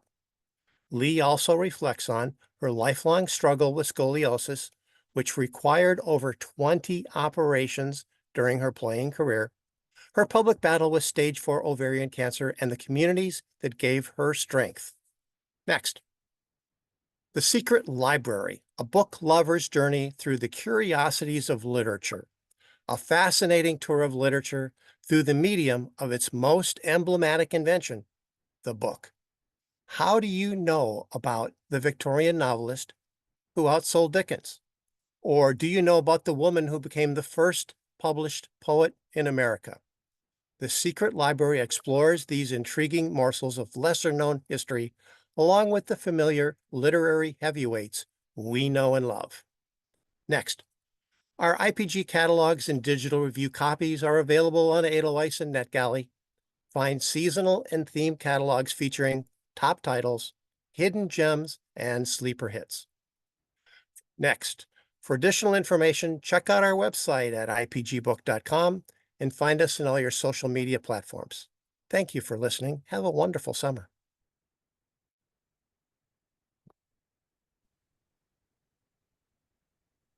Hello, good afternoon, everybody. My name is Melissa Croce, and I am the Senior Marketing Manager for Simon & Schuster's library team. Thank you so much for being here this afternoon. Next. All right, this panel, I'm going to be talking about some of our fall 2024 titles, starting with Creation Lake by Rachel Kushner. Sadie Smith is the alias under which our narrator, a ruthless, bold American secret agent, introduces herself. Sadie operates by strategy and seduction based on what her contacts, shadowy figures in business and government, instruct.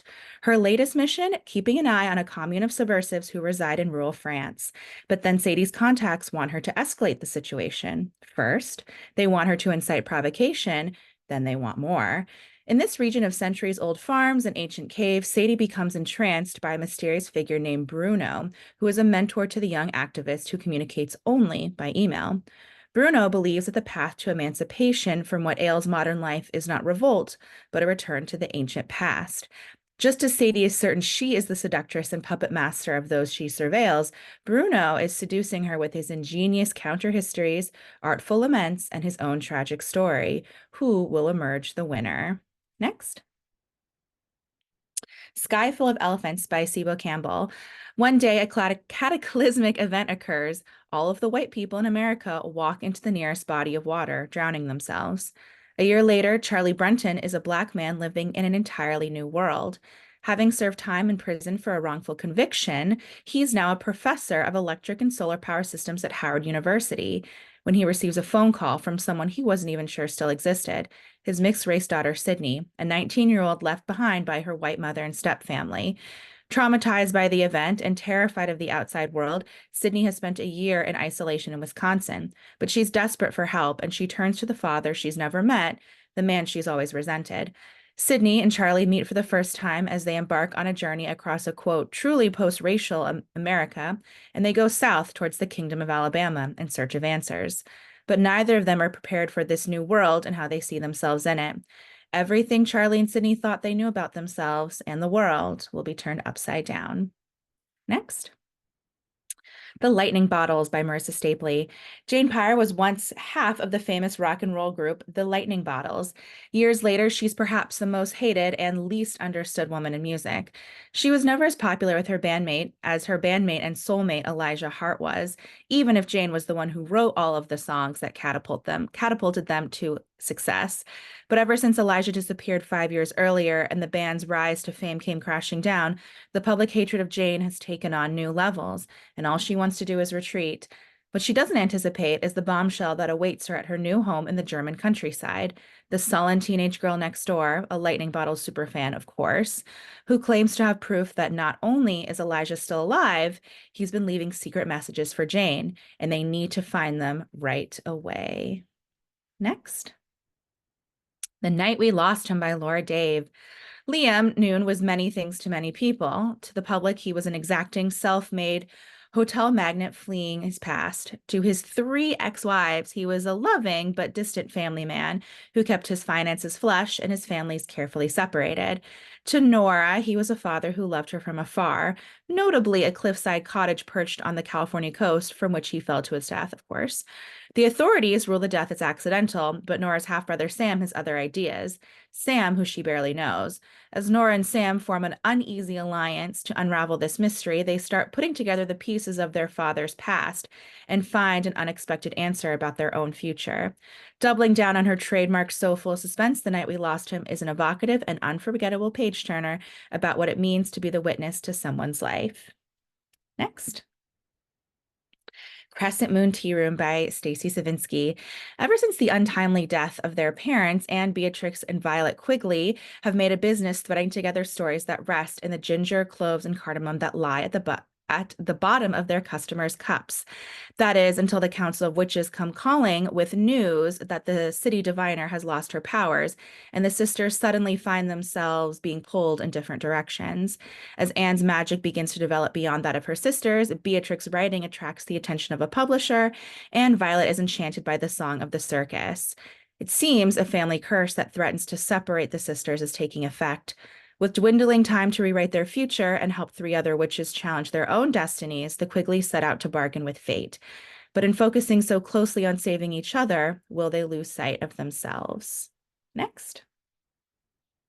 All right, and my last title for us today is My Life Growing Up Native in America. This is edited by Illuminative. This is an organization dedicated to amplifying contemporary Native voices. In My Life Growing Up Native in America, they feature contributions from 20 renowned writers, performers, athletes, and activists as they explore what it means to be Native American today. Through a series of essays and poems, these luminaries give voice to their individual experiences while shedding light on the depth and complexity of the modern Native American identity, resiliency, and joy. The topics are as fascinating and diverse as the creators, and are not only an exploration of community, they are also a call for a more just and equitable world and a roadmap toward a brighter future. Next. All right, please be sure to check out simonandschuster.net/library. That is the hub where you can find all of these resources that I have here and more, which has everything from helping you with collection curation and development to book clubs to community reads and more. Next. Once again, thank you so much for joining us here today, everybody. We all appreciate it. Have a good one. Hi everyone, my name is Erica Loberg from Soho Press, and I hope to see all of you at ALA Annual in a couple weeks. If you do, please be sure to visit the Soho Press booth 1628 on screen, and there's a QR code right there as well to sign up for our librarian newsletter if you're not already.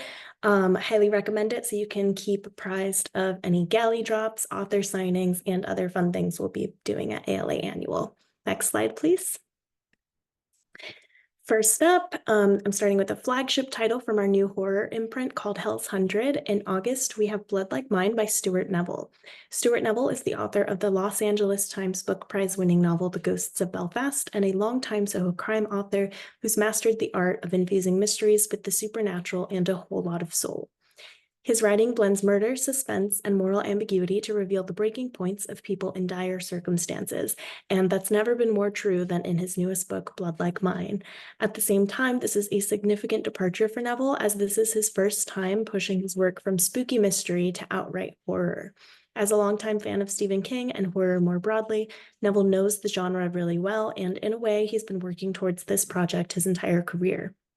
Part horrifying monster story, part procedural thriller, Blood Like Mine is a dual POV narrative full of tension and twists. On one hand, we follow Rebecca Carter, a single mother who goes to extreme lengths to protect her adolescent daughter Moonflower as they live on the road across the Southwest on the run from a grisly secret. On the other hand, FBI agent Mark Donner has spent the past couple years tracking a gruesome serial killer who drains victims of blood before severing their spinal cords, leaving a trail of bodies across the country. These two narratives run in parallel and eventually converge in a story where the stakes are deadly and nothing is certain, including the lines between predator and prey and right and wrong. A propulsive horror thriller, this novel has heart in your throat, pulse-pounding moments, and a good deal of blood, but also poignant characterizations of parenthood and a mother's love in particular, asking just how far a person will go in the name of love and what sacrifices they'll make. It's scary and unsettling, but also moving and soul-stirring in surprising ways that give this the deep heart and complexity of a classic Stephen King novel. So hand this to fans of everything horror, thriller readers with a stronger stomach, and fans of Elena Urquhart and Zoya Stage. Next, please. From Soho Crime, one of our biggest books of the year is Exposure by Ramona Emerson, coming this October. This is the sequel to Emerson's debut novel Shutter, which, as you can see on screen, was incredibly acclaimed. Also on screen at the bottom left, you'll find a URL, bit.ly/yourmorningisbooked ALA24. You can head to that URL to RSVP for a panel hosted by Library Reads and ALMA on the Monday morning of ALA Annual. That Ramona will be on along with some other A+ authors. So please head to that link to RSVP and we hope to see you there. While you are going to that link or writing it down, I'll tell you a little more about the book. So like Shutter, Exposure offers an engrossing combination of mystery, thriller, supernatural horror, and indigenous slice of life, perfect for fans of Stephen King and Stephen Graham Jones. This book takes place in Emerson's native New Mexico and follows Navajo forensic photographer Rita Chodachini, who is haunted by her taboo ability to see the ghosts of victims at the crime scenes she photographs. And while they help her find meaningful clues at these sites, they also embroil her in their quests for justice, revenge, and other unfinished business.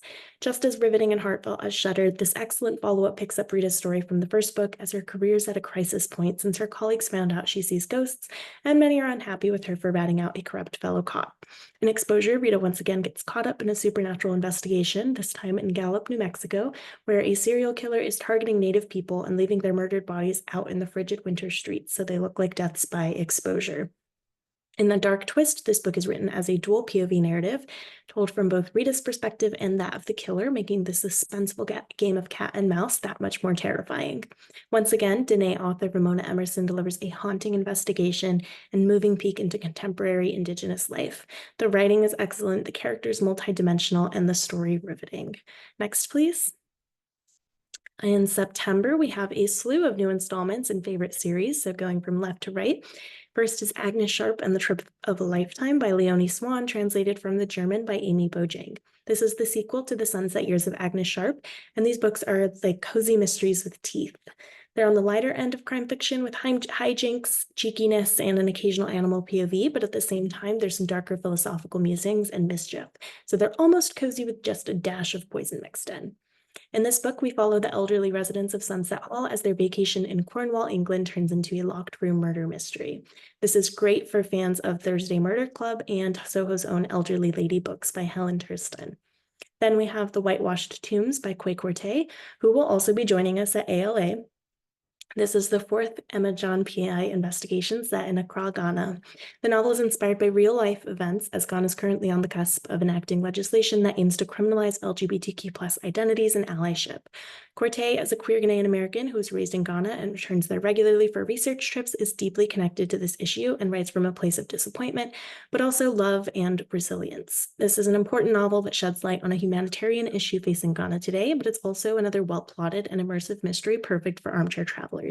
And finally, we have the newest Billy Boyle World War II mystery from James R. Benn called The Phantom Patrol.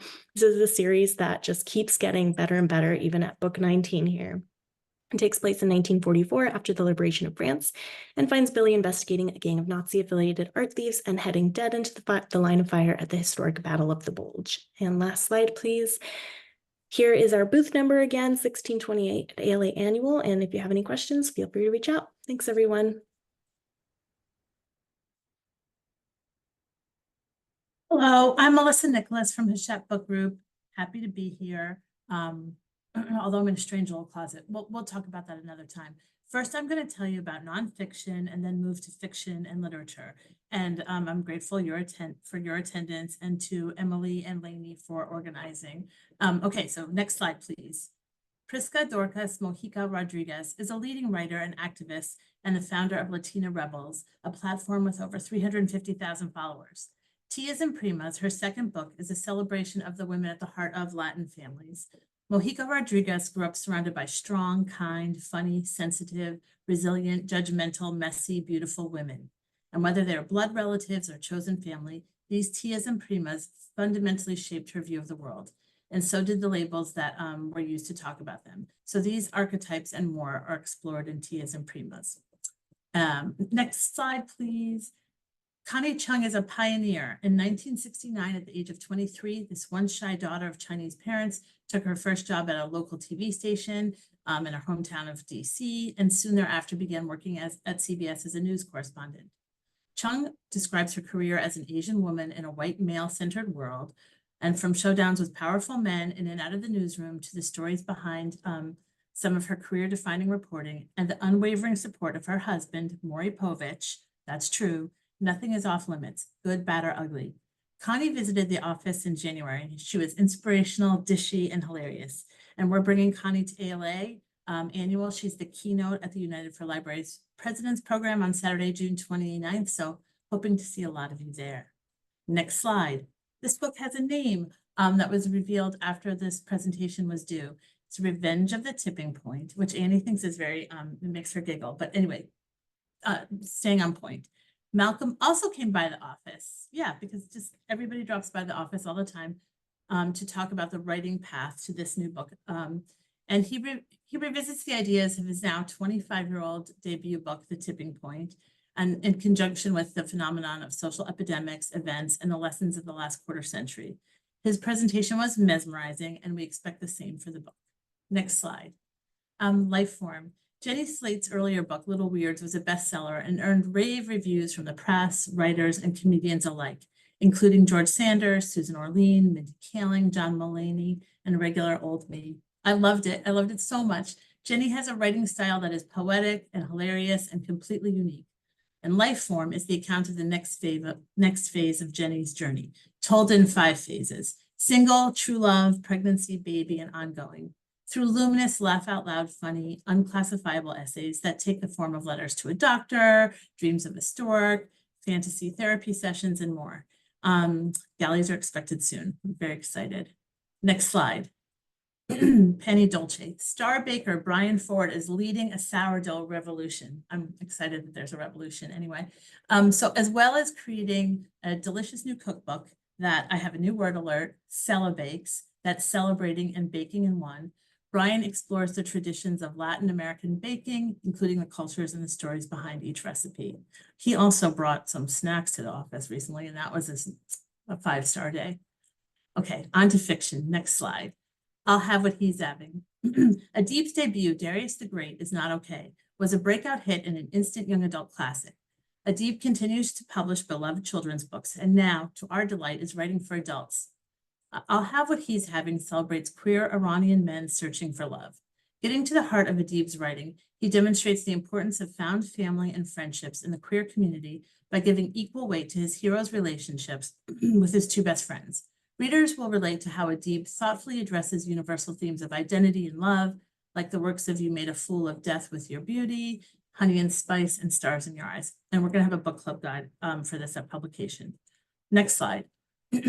Mad Woman draws deeply and powerfully on Chelsea's personal experience with domestic violence and addiction, about which she has written movingly in places like the Paris Review and The Cut, and that's also bonus material on Edelweiss, which is well worth checking out. Chelsea has boldly created a pulse-pounding novel close to her life, with our protagonist going to extremes to keep her past a secret. Thanks to her lies, she's landed the life of her dreams, complete with a safe husband, 2 adoring children, and they'll never know the terror that was routine in her own childhood. If her buried anxiety threatens to breach the surface, Clove, if that's her real name, focuses on finding the right supplement and the perfect gratitude meditation to stave off discovery. So this is a fast-moving plot. It's told through flashbacks, very, very, very unreliable narrator who leaves you questioning what truth you're getting. And it gives it a great page-turning quality, ripe for a book club pick. Next slide. Sorcery and Small Magics is from a debut author entering the fun, cozy fantasy realm. This is a charming tale of an impulsive sorcerer and his curmudgeonly rival as they venture deep into a magical forest in search of a counterspell that can break the curse between them. Leo sticks to minor magical spells, thinks something sweet like summoning butterflies with a song, or maybe conjuring library workers to a book buzz, maybe. And Sebastian's magical skills are turned up quite a few notches. and they are forced to work together, much to their chagrin, in a forest infested with murderous monsters and dangerous outlaws. Will sparks fly in the woods? I hope so. Anyway, perfect for fans of legends and lattes. Next slide. Blues in Stereo. We are so excited about this special book, an introduction to Langston Hughes's lyrical, evocative, and award-winning body of written work, as well as notes on the formation of his signature craft and style. Collected from libraries and little-known publications across the country, this will feature some of Hughes's earliest undiscovered writing, including a collection of poems and much more. And it's edited by Dennis Smith. Next slide. So please visit us at ALA Annual Booth 16 for book talk and giveaways. We encourage you to vote for Library Reads. Thank you for your time.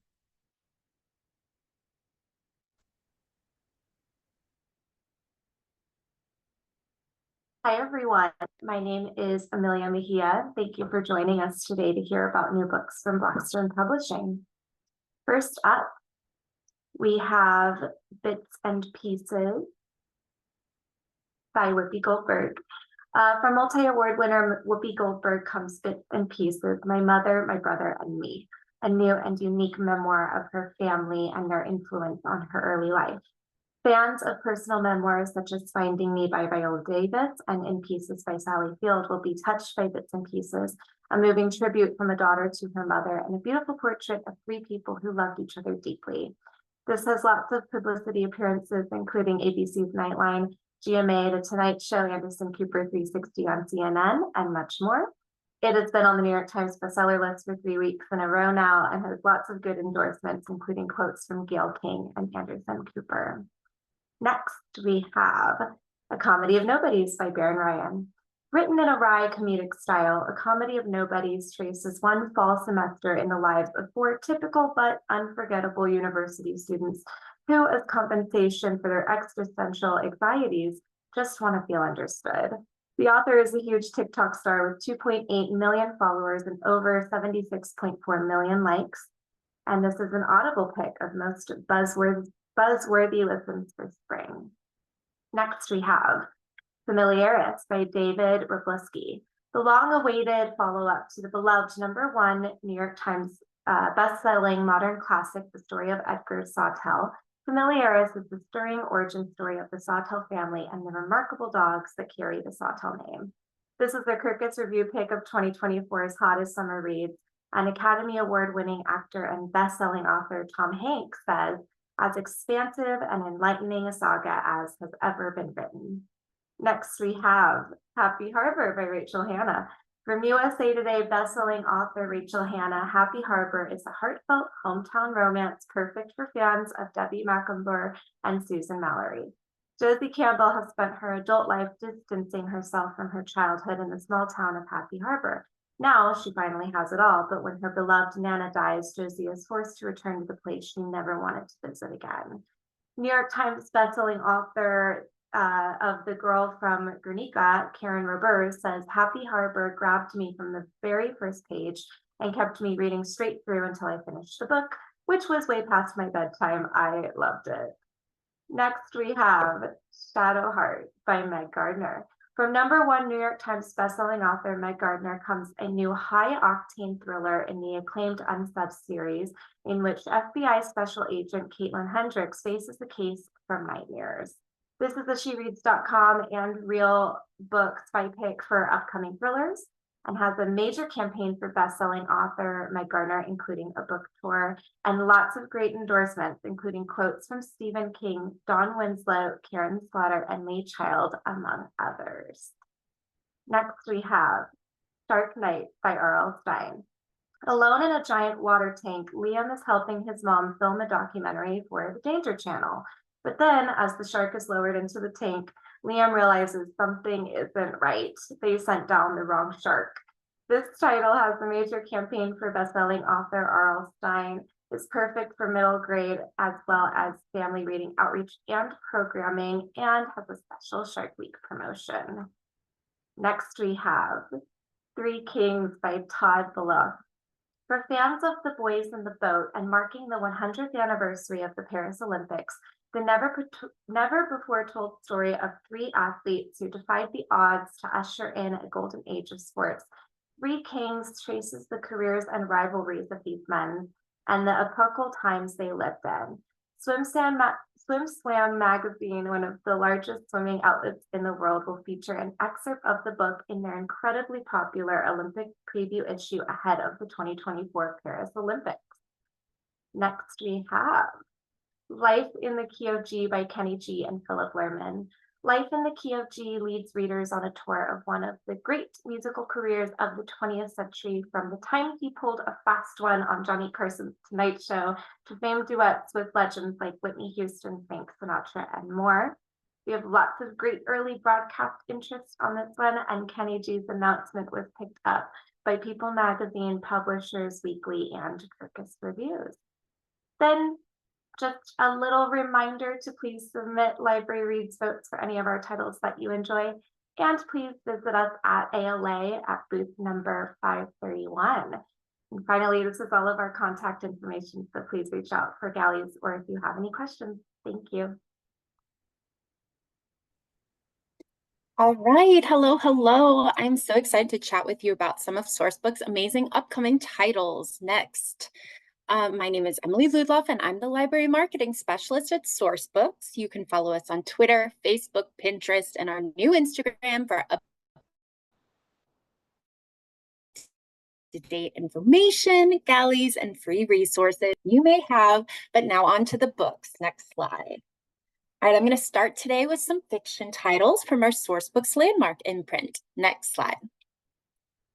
All right, when Teresa Sanchez reaches the age of 60 and retires from her university position, she finds herself wandering in the garden at home, lost, until the day she levitates. When her aunt in Puerto Rico reminds her that they are said to be descended from Saint Teresa, who was known to have visions and, in fact, to levitate, Teresa feels something click into place.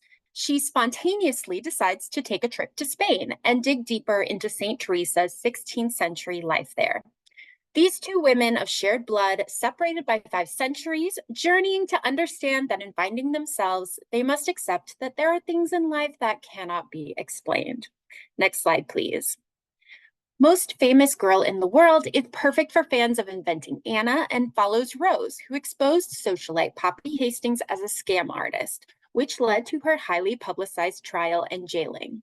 Poppy has now served her time for defrauding some of the most powerful in the world, but Rose knows this is only the tip of the iceberg for Poppy's crimes. She just can't prove it yet, especially because her sources keep dying under mysterious circumstances. But as Poppy Star rises as a beloved scammer icon, Rose quickly descends into a downward spiral of guilt and obsession. Rose is the only one who can expose Poppy for the monster that she is. But can she do it before anyone else gets caught in the crosshairs? Next slide, please. All right, for a murderously good time, we suggest trying one of our mystery thrillers from our Poison Pen Press imprint. Next slide, please. Author Barrett Gardner has just moved to a cottage in a worn and run-down village in Cornwall, full of interesting people and stories. Though shortly after she arrives, a man is suddenly blown up at a tea party, and, of course, Barrett starts snooping around on the case. Her aim is to both help police with the strange and mysterious villagers, as well as gain ideas for her new book. But the villagers themselves see the murder as an opportunity rather than a tragedy.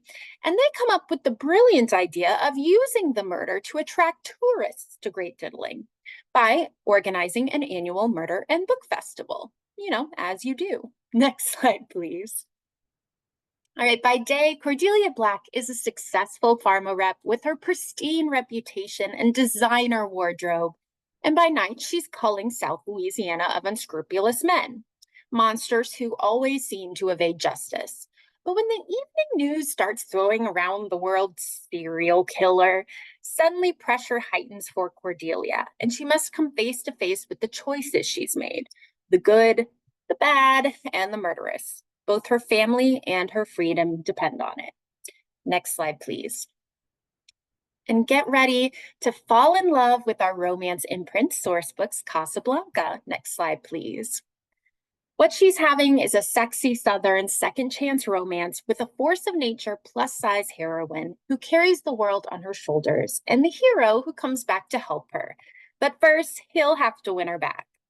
Joe Anderson knew from the first moment he saw her that July was the one. Now, after years apart, he's back, driven by the need to explain his disappearance.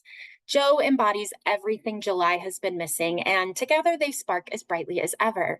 But with Joe around, July is suddenly making mistakes right and left, and that scares her. Because if July falls again, this time her beloved town could go down with her. Next slide, please.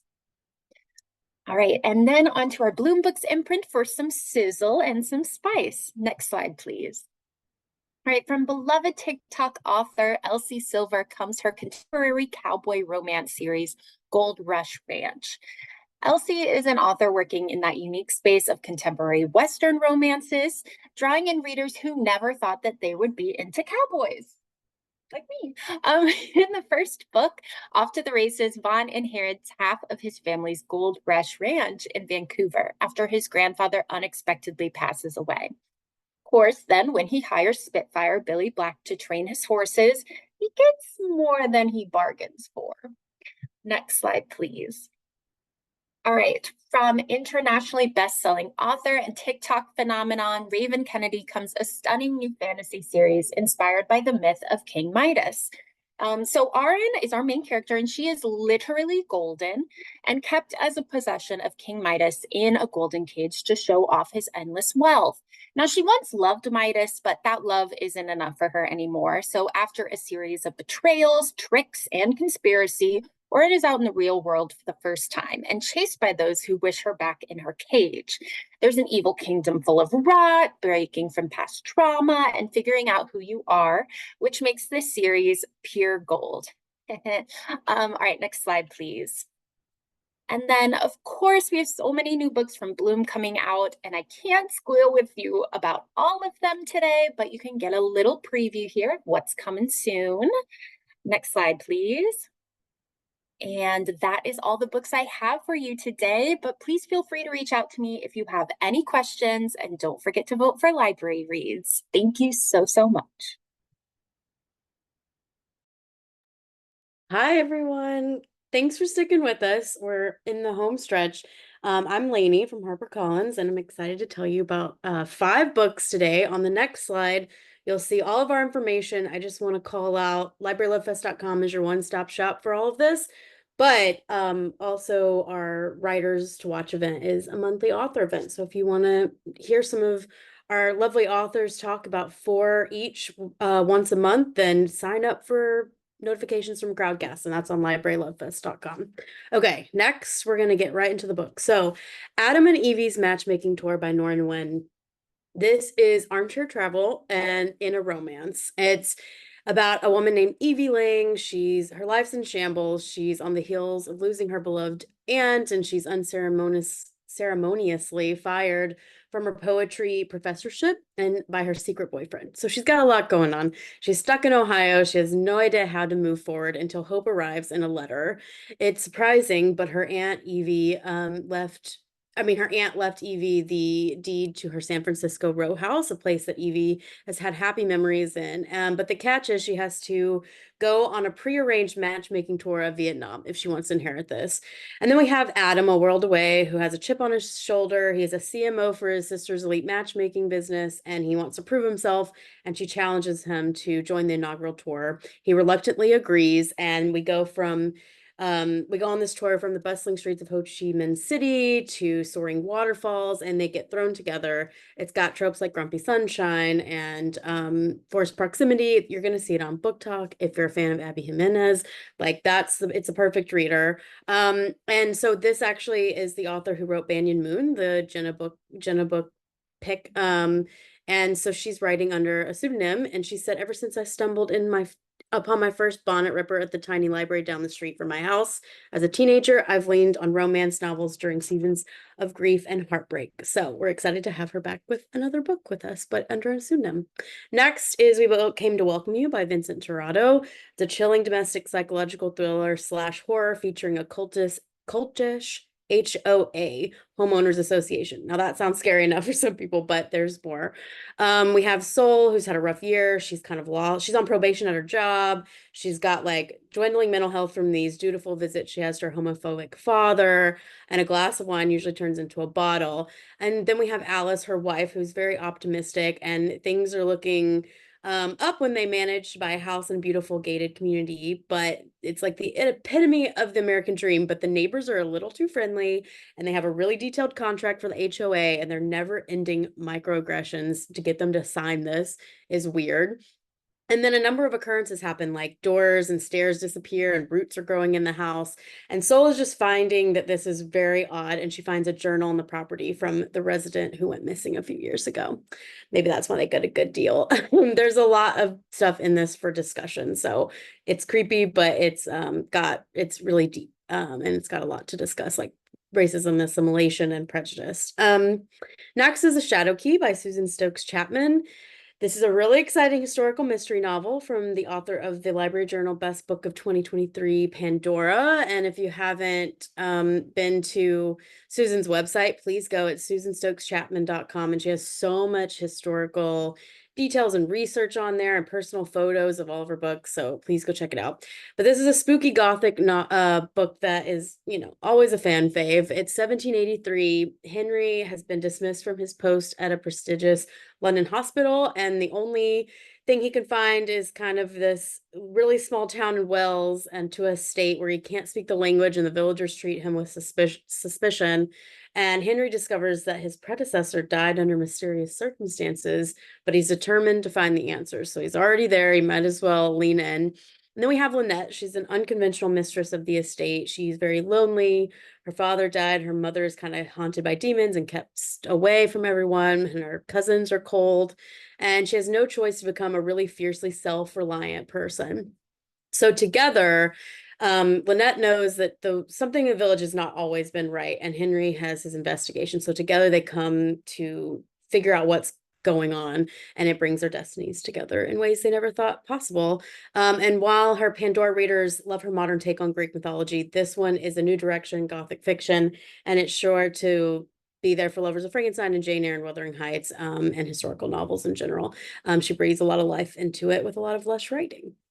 Next is The Most Wonderful Crime of the Year by Allie Carter. Okay, so all I have to say really is like Allie Carter has another adult rom-com, but I will tell you a little bit more. We're excited. We had The Blonde Identity, her first adult rom-com.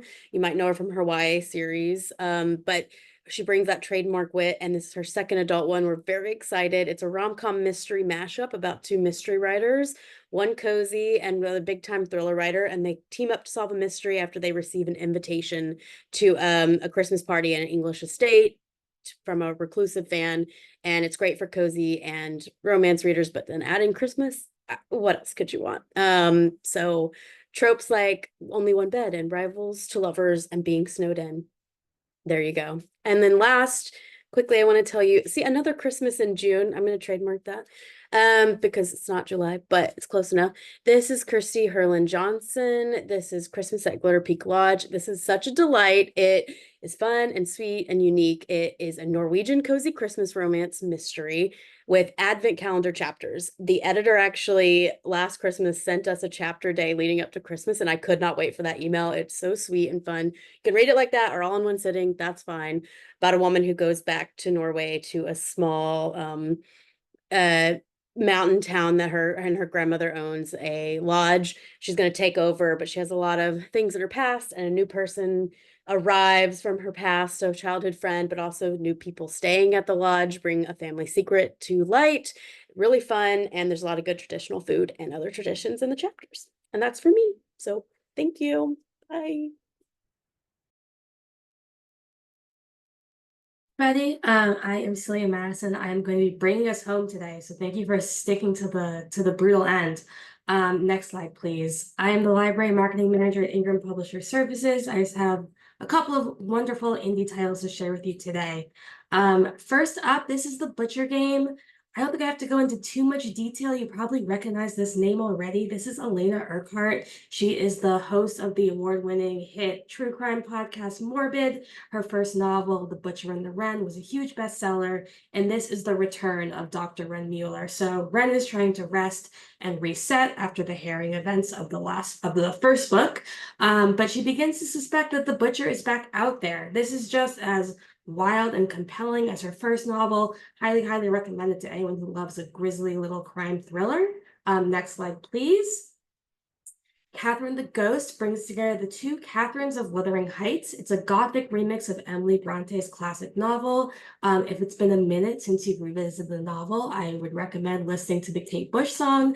But to catch you up, Kathy Earnshaw is Heathcliff's star-crossed lover. They never marry but have this lifelong passionate affair. And she haunts him after she dies, giving birth to her daughter, who is also named Catherine. So in Catherine the Ghost, we see the two Catherines finally meet and contemplate their past and their living futures from beyond the grave.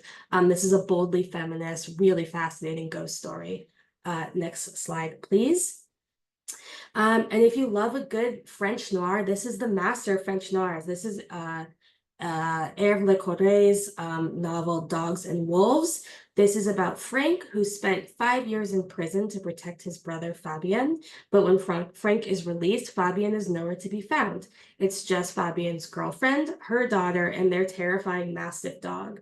As Frank gets to know this strange little family, he finds himself in the center of an escalating gang war that he might end up an unwilling sacrifice in. Okay, next slide. All right, the Graves of Truth. This is Baltimore, Reconstruction era, post-Civil War. The city elite is dying off mysteriously, and Jane Grey Wharton's husband is the next to suddenly pass away.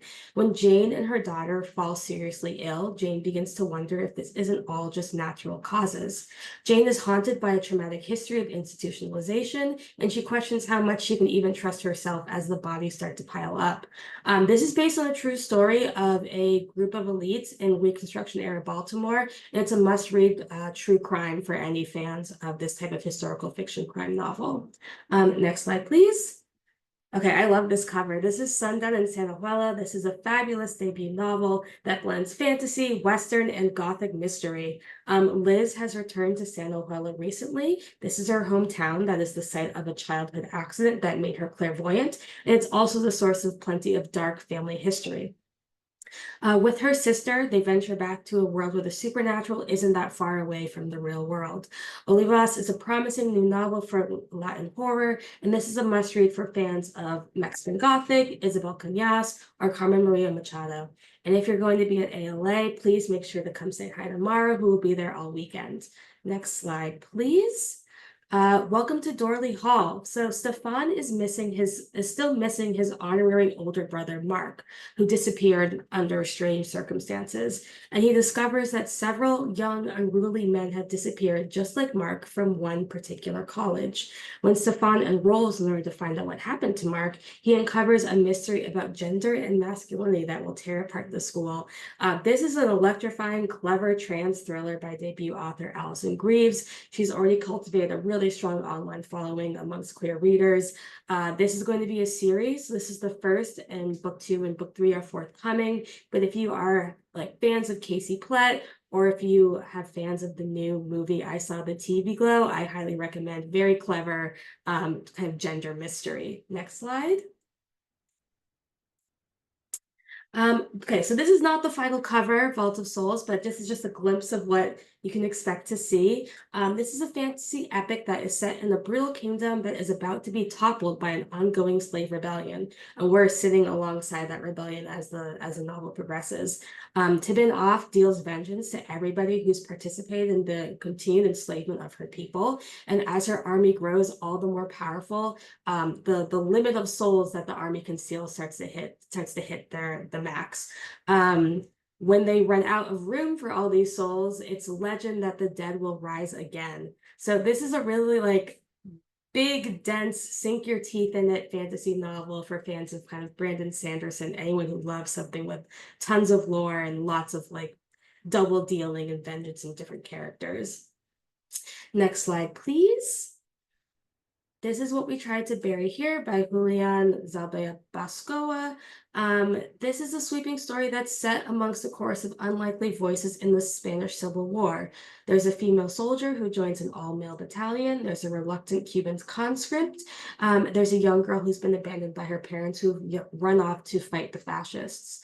At its center is the heart-pounding story of a single mother and an 18-year-old idealist who are doing their best to fight off and survive the fascist forces that are taking over Spain.